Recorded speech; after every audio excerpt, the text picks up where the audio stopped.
Hello everyone, કેમ છો બધા? Welcome to our channel જયુ and Sonu. Walk ઉપર ગઈ હતી આજે અને વોક કરીને પાછી આવી ગઈ છું. તો મારી આજની વોક કેવી રહી એ તમે લોકો જુઓ. આવી જગ્યા છે જ્યાં વોક કરવા નીકળી છું. તો વેધર તો બહુ સરસ હતું આજે સવારથી. તો મને એમ કે આજે સનલાઇટ હશે, ચાલ વોક કરવા જાય. પણ હવે નીકળી તો ખરી, પણ હવે અત્યારે જો વેધર કેવું થઈ ગયું છે સાફ. જેવી બહાર નીકળીને એવો વરસાદ આવ્યો. મારા આજ તો મેં હેર વોશ કર્યા હતા, તો મારા વાળ બાળ ને બધું હજી ઝીણા ઝીણા છાંટા તો આવે જ છે. તો હવે જાઉં છું. હવે જો જેટલું વોક થાય એટલું કરીશ ને તો પછી ઘરે. વરસાદમાં તો મજા ના આવે પછી વોક કરવાની. દૂર દૂર સુધી જ્યાં જુઓ ને અહીંયા ગ્રીનરી જ છે જગ્યાએ. મારી ફેવરિટ જગ્યા છે વોક કરવા માટે. અને અહીંયા અંદર આખું ફોરેસ્ટ છે, જંગલ. આ બધા જ પાંદડા ગ્રીન હતા. એટલું બધું ને કે અંદર આ ફોરેસ્ટ તો દેખાતું જ નહોતું, પણ હવે અત્યારે દેખાઈ રહ્યું છે થોડુંક. જો અંદર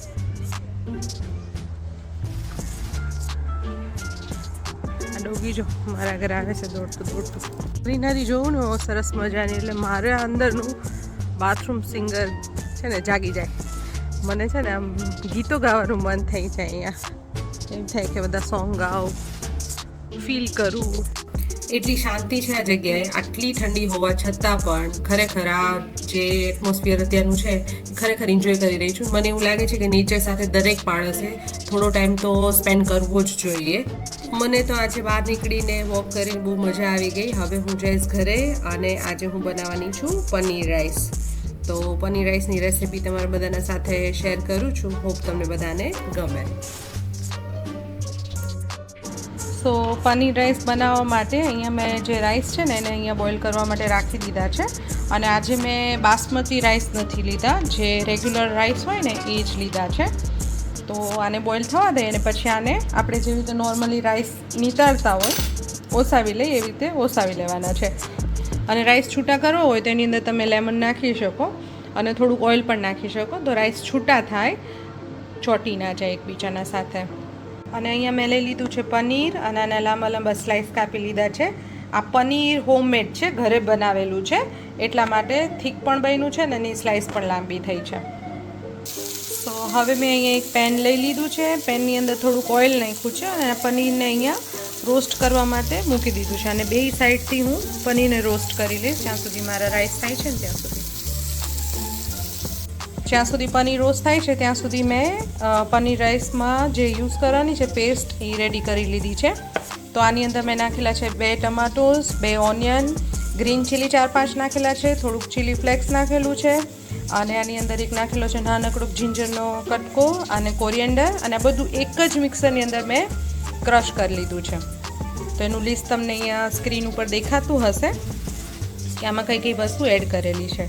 તમને જેટલું સ્પાઇસી ભાવે એ રીતે તમે એડ કરી શકો છો. અત્યારે આની અંદર મેં બીજો કોઈ પણ મસાલો એડ નથી કરેલો. અને હવે એની અંદર હું છે ને જે લીંબુનો રસ છે એ લીંબુનો રસ હું એડ કરી દઈશ. તો આ પનીર આપણું બે સાઈડથી સરસ રીતે રોસ્ટ થઈ ગયું છે. અને આ પનીરના મેં છે આવી રીતે પીસીસ કરી લીધા છે, સ્ક્વેર.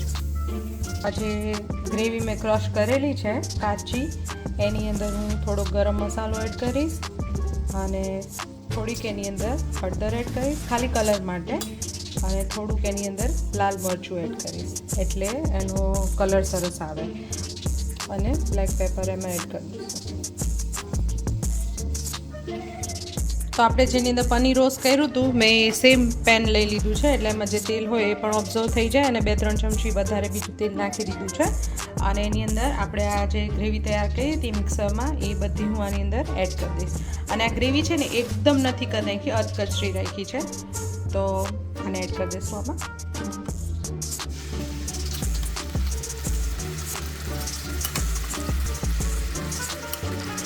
આનું મેઇન રીઝન એ છે કે આ જે પાણી દેખાય છે ને એ પાણી બધું બળી જવું જોઈએ, એટલે આની અંદર એડ કરી દીધી છે. ને આમાં ઓલરેડી બધા મસાલા તો એડ કરેલા જ છે, એટલે આમાં કંઈ મસાલો નાખવાની જરૂર નથી. બસ આ પાણી છે એ બળી જાય અને થોડુંક આ ચડી જાય એટલી આપણે વેટ કરવાની છે. અહીંયા ગ્રેવી થઈ રહી છે બોઇલ. અને અહીંયા જે રાઈસ હતા એ રાઈસને પણ મેં નિતારી લીધા હતા અને નિતારીને પછી આ પેનમાં નાખી દીધા છે. જરાક આમાં મોઇશ્ચર હોય ને એવા મેં રહેવા દીધા છે, એટલે આપણે જ્યારે રાઈસ ખાઈએ ને તો આપણને બહુ ડ્રાય ના લાગે. આ ગ્રેવીમાં હવે આ જે પનીર છે કટ કરેલું એ બધું પનીર આમાં છે ને એડ કરી દેવાનું છે અને આને કરી દેવાનું છે આપણે મિક્સ. તો પનીર એકદમ ગ્રેવીમાં મિક્સ થઈ ગયું છે. હવે આ પનીર અને આ ગ્રેવી જે છે એને અહીંયા આપણા જે રેડી કરેલા રાઈસ છે એના ઉપર નાખી દઈશું. રાઈસના ઉપર અહીંયા પનીર એડ કરી દીધું છે અને હવે આને આપણે થોડું થોડું મિક્સ કરી દઈશું. તો અહીંયા મારા પનીર રાઈસ નાઇસલી ગાર્નિશ થઈ ગયા છે કોરિએન્ડર સાથે અને ગરમા ગરમ રેડી છે ખાવા માટે. અને અહીંયા સોનુબેન પણ આવી ગયા છે જોબ ઉપરથી, એટલે મને લાગે છે કે હવે આ પહેલો ચાન્સ એને જ મળવાનો ચાખવાનો. તો તમને આ પનીર રાઈસની રેસિપી કેવી લાગી પ્લીઝ મને કમેન્ટ કરીને કહેજો. તો આજનો અમારો બ્લોગ અહીંયા જ પૂરો કરીએ છીએ. Thank you for watching.